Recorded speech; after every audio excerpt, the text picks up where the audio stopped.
भद्रेषु नित्यं भागवत सेवया भवति उत्तमा श्लोके भक्तिर्भवति नैष्टिकी कृष्णाय वासुदेवाय देवकी नंदनाय च नंदगोपकुमाराय गोविंदाय नमो नमः।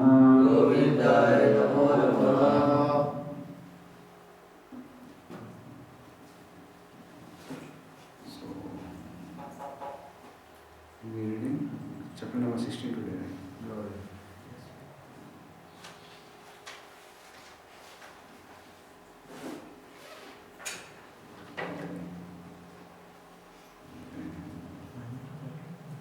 Is that visible? Okay, not visible.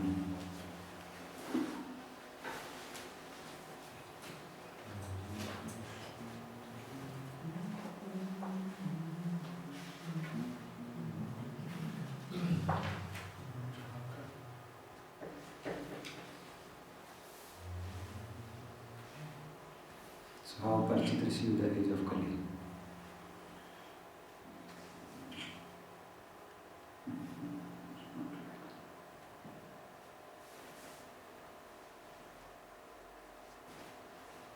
He started prayers first.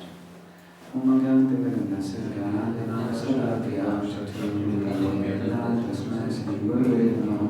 Shri Chaitanya Prabhu Vishnu Sthapitamendra Mutale Shri Gautakalamayam Dadati Savadantikam Vandeham Shri Guru Shivatapadam Shri Guru Vaishnavamsha Shri Rupam Sagrajatam Sagana Raghunatham Uddantam Sajivam Savarvaitam Savadutam Paryanasayam Krishna Chaitanya Devam Shri Radha Krishna Padam Sagana Lalita Shri Vishakam Shra Namo Shripadaya Krishna Vishaya Bhutale Srimate Bhaktivedanta Swami Niti Namane Namaste Saraswate Deve Gauravani Pracharane Nirvishesha Shunmadi Vasa Chade Sudharane Vanchakadurvishna Kapasituvesha Naganaram Pavnebhyo Vaishnavyo Namo Namo Namo Mahavadanyaya Krishna Devadayate Krishnaya Krishna Chaitanya Namne Gaurtase Namah He Krishna Karuna Sindhu Deenbandhu Jagatpate Gopesha Gopikanta Radha Kanta Namostate Tapta Kanchan Gaurani Shirade Vrindavaneshwari Vishnusute Devi Pranamami Haripriye Ningachandavasaya Nityaya Paramatmane Valpadra Sudhavarayam Jagannathaya Te Namaha Jai Shri Krishna Chaitanya Prabhu Nityananda Shri Advaita Gadadhar Srivasadi Gaur Bhaktivinoda Hare Krishna Krishna Krishna Hare Hare Hare Rama Rama Rama Hare Hare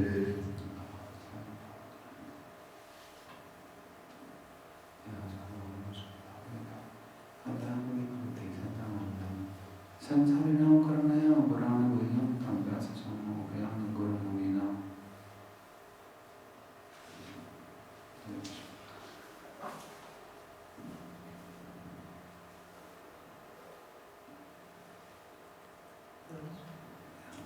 Will you discuss yesterday's ending with two questions? So what I'll do, I'll show the overview, then we'll discuss the last two questions.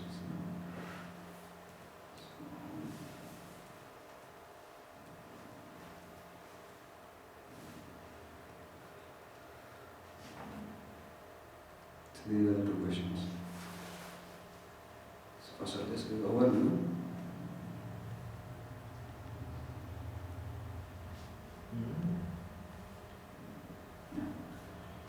So how Parikshit received the age of Kali?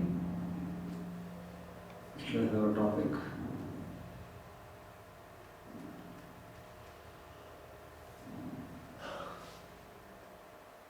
So Parikshit Maharaj was ruling the entire kingdom as per the instruction of the Brahmanas. And now Parikshit Maharaj has come in picture because all other chapters were spoken just to come to this point of discussing about Parikshit Maharaj. Because Saunakadi rishis wanted to know the introduction of the hearer, who is hearing who heard Srimad Bhagavatam. Because quality of speaker and quality of hearer decides the type of message which has been conveyed. It's like a teacher may be PhD, but if he is teaching to students who are in class 1 or class 2, he will not speak like no lofty mathematics or physics. He would just speak no basic things. But let us say the professor is also a Nobel laureate and the student is doctorate or postdoctorate, then there would be a really scientific conversation between both of them. So similarly, the introduction of Parikshit Maharaj was supposed to be spoken, and that is why Saunaka Rishi, he spoke so many pastimes.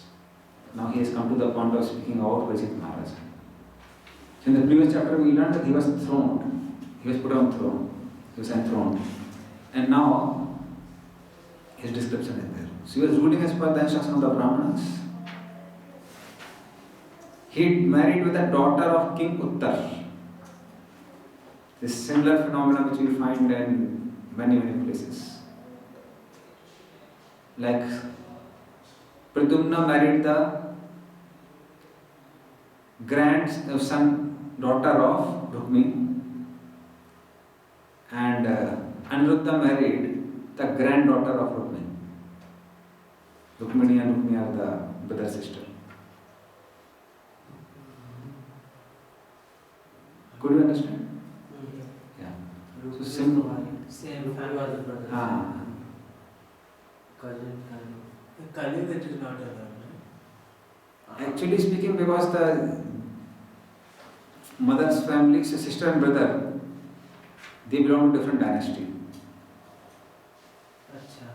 Because sister's dynasty becomes the husband's dynasty. So that's why sometimes it's allowed.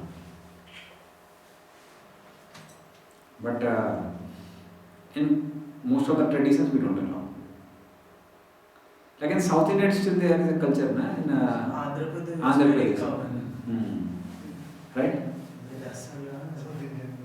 Yeah. They generally marry the mama. No? Sister brother is the first claimer of the daughter. So that culture is still there in South India. North India, if you speak their video. Different cultures. So he married the daughter of Uttar, and he begot 4 sons, and the eldest one was Janmejaya. He performed 3 Ashwamedh sacrifices, 3 horse sacrifices. He chastised Kali, who had dressed in the dress of a lower man.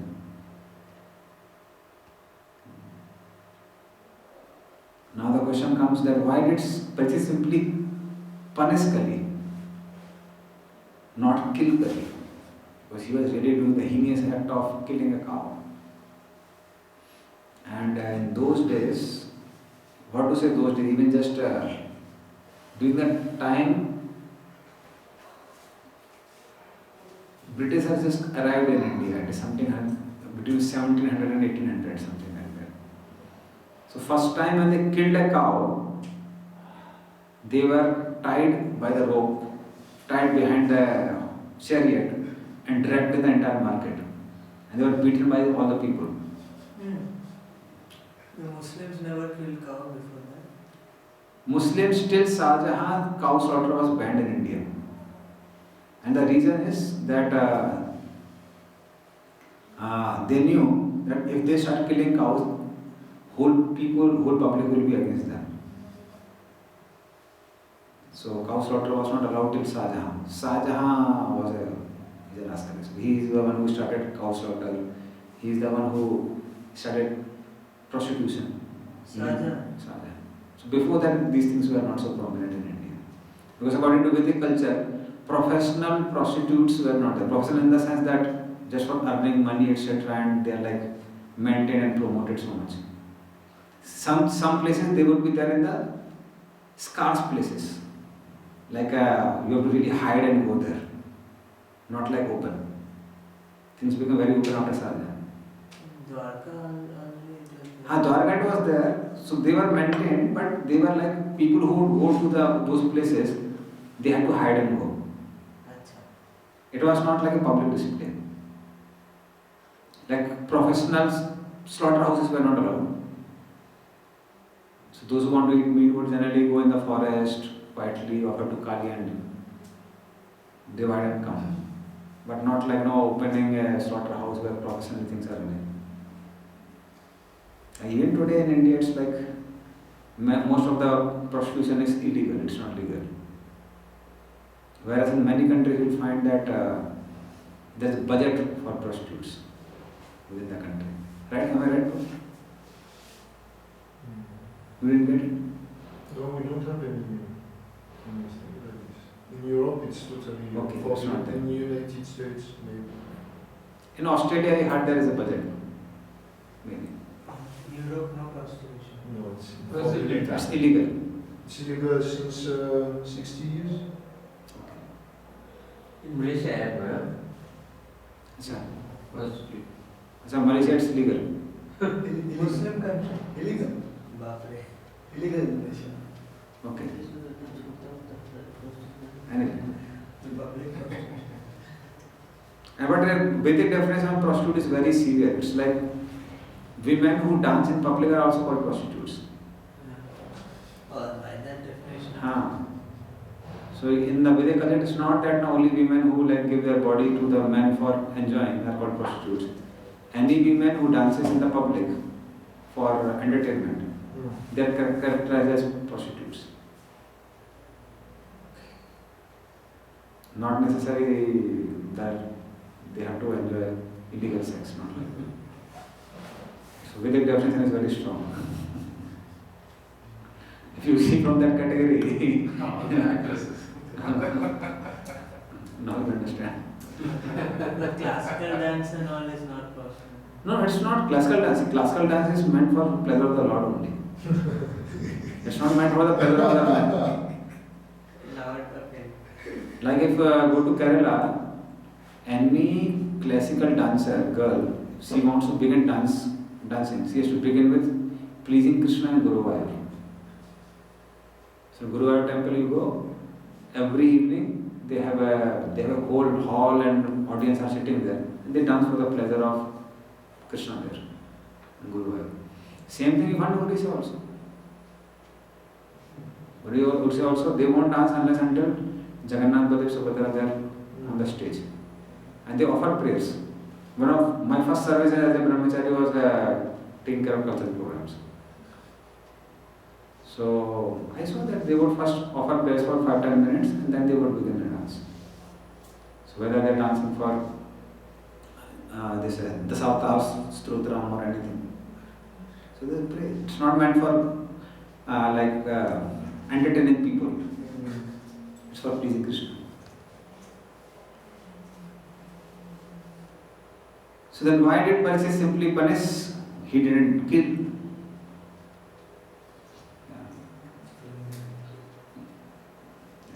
So we'll go through these verses. Just do the synopsis now quickly. So then Parikshit conquered all the directions. He knew about the effects of Kali.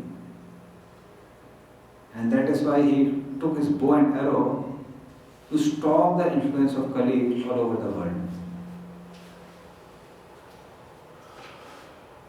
And whenever he would go, he would hear people glorifying the Pandavas. And whenever he would hear the glories of Pandavas, his eyes were filled with tears of affection. These are beautiful verses. How the Pandavas Simana Sakya wrote there. We discussed at that time. And then he came across a bull which has lost 3 legs. And then he had a lot of questions. How can unlawful leaders exploit you? Did they exploit you? So all these questions he was having. Of course, the Buddha complains.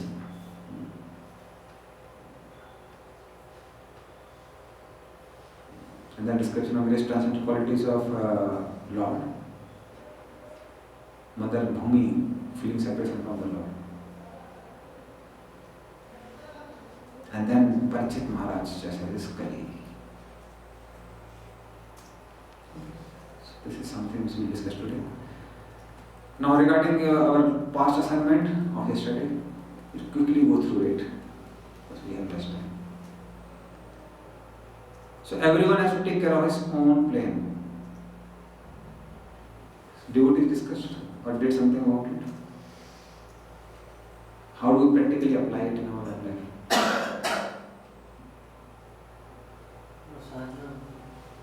Our sadhana we have to do. Yeah. So that's the main thing. Yes. See, in many temples, like in our temple also, when you come initially become a brahmachari, or in our centers, there are some punishments you don't know for Mangalarti, etc. You write mantras. 108 times. But as we become senior, nobody cares. It's like we have to make our own schedule. So then it is we who have to take care of our own sadhana. Nobody will run behind us. So we can get inspiration from devotees, but we can't depend on others. Like when there are war planes, so they go in a fleet, right? But even if one of the planes is struck down, what do other planes do? Continue. They continue. It's not that they will go down this plane, carry the plane above them, and somehow move. It's not like that. So in this way, everybody has to take care of his own plane. Everybody has to take. So we can get inspiration from devotees, but ultimately we have to do our own sadhana. And for everything, actually speaking. Like, even when we serve devotees, this is something which is quite observable in Brahmacharya ashram, especially, or those who are full-time grahasthas. They have this many times complaints. I served this devotee so nicely and just, he didn't took care of me when I am in trouble. But when we are serving anyone, we have to see that we are actually serving Krishna. And the people in between are just medium of giving us Krishna service. If we have this consciousness, we will never ever blame a person in between. Otherwise, this is a very common phenomena found in like our society. People have trouble with their superiors. That this fellow exploited me, he made me work very hard, or he did this, he did that. And the whole point is because we don't see that ultimately he is giving Krishna service. So then what happens is, either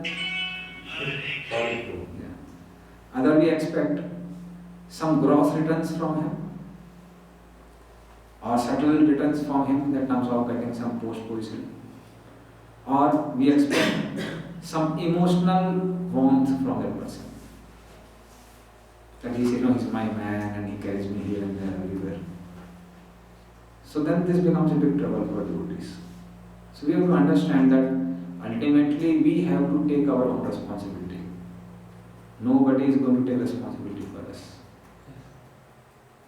Now some personality like Prabhupada can say that you just follow me, I'll take you back to Godhead. But none of us have that strength.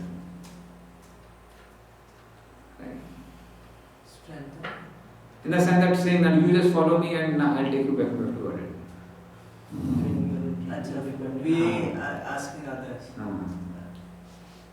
So that is why we have to understand that ultimately our own spiritual advance depends on us. So we have to take decision. So we have to use our intelligence to take action. Anukula sankalpa pratikula savarjana. Accept what is favorable and reject what is unfavorable. So there is some practical application. Somebody wants to add something? But then why is it written that no other plane can help in that condition? We have the guidance of Guru Sadhu Shastra, counsel, the mentor. Okay, they may not be there later, but at every time we may have someone or other. See, they can give knowledge. They can't make a route for you. I'll give you a very simple example, just like, Radha Gopinath, he takes one seminar. Chowpatty Dada. So what he does is, he keeps a lot of hurdles in between. On the other side of the room, there is one table and an apple is kept there. And on this particular corner of the room, he tells a devotee that somebody will close your eyes and will instruct you to the apple. You have to, go to the apple. So then one devotee comes, he is standing here, another devotee comes and blindfolds him by putting the cloth. And then he tells him that you have to guide him to the apple. And generally what devotees say, oh, go left, go right, so that you don't you can cross over all the... And generally people fail. They don't get to the apple. And then he tells the best intelligent way of helping that person to go to the apple is open the cloth. Open the cloth, then that person can just walk and take the apple. Well, like that manner. Yeah. That is the exact work of Guru. Chakshur militam yena tasmai Sri Guru Vinaya. Guru gives knowledge and ultimately we have to utilize those instructions to reach our goal. Not that Guru will only take everything. Guru is not going to chant for us, Guru is not going to read for us, Guru is not going to develop that service attitude for us. He can guide us to chant nicely, he can guide us to read nicely, he can guide us to perform our devotion service or develop service attitude. But it is our responsibility. He can give, then what's the cause of this mercy? That is only mercy. He empowers someone to chant nicely, someone to be in place by it. Mercy means, Prabhupada writes, methods, rules and regulations. Methods, rules and regulations given by Guru. Maintainer. Methods, like method of chanting, rules and regulations of Krishna consciousness, Okay. they are called the mercy by the Guru. Really? Huh? That's only mercy. That is mercy, no? Doubt. That is the Bhakti Lata Beej, no?